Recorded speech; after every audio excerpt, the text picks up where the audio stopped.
This is Rabbi Lewis wishing you an early Shabbat Shalom.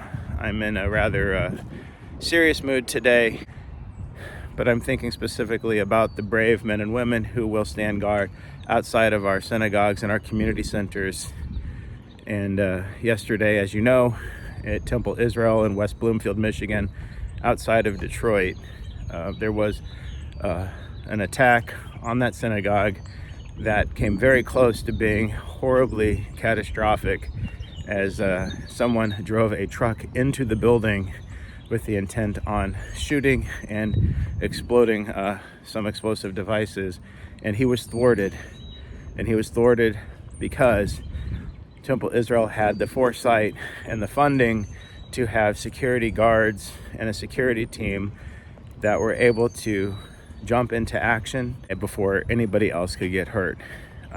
There was one security guard who was injured. He's expected to make a full recovery, but it's just a sign that we will do what we have to protect ourselves. The Torah gives us a few directives, but the main one is that it's important to learn it and pass it to the next generation, which is one of the reasons why we protect ourselves. Unfortunately, we have to. This week's Torah portion, Vayakheiel Pekudei, talks about the laws of Shabbat, and I find it somewhat ironic for a people who are so focused on how to rest that we've never really truly had in our existence an opportunity to be fully at rest.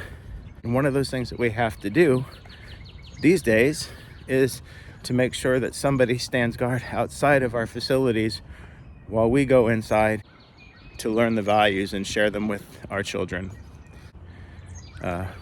Following the attack on the synagogue in Michigan, I reached out to Sergeant Craw, who's our primary security officer at Mitzpah, just to let him know how much I appreciate him and all that he does for us. Not just standing guard, but also acting as a consultant for us during the week.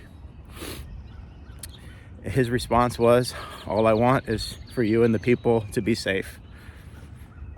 So much so, by the way, that in the past I've talked about having a night to honor him.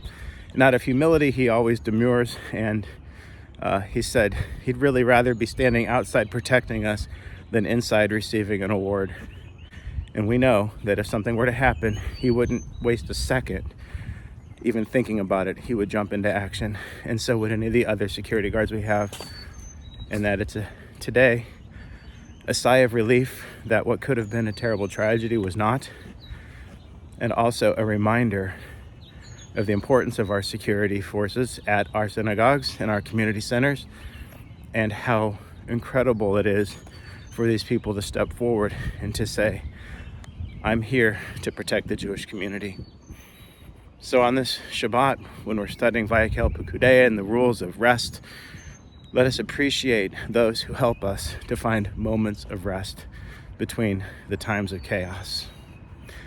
Anyhow, those are my thoughts for this Shabbat. I hope to see you at Temple tonight to hear our band, the 923 Macauleys. We'll have a potluck dinner with Sloppy Joes. So one of the best things that we can do as an act of defiance is to continue enjoying and celebrating Jewish life. Shabbat Shalom.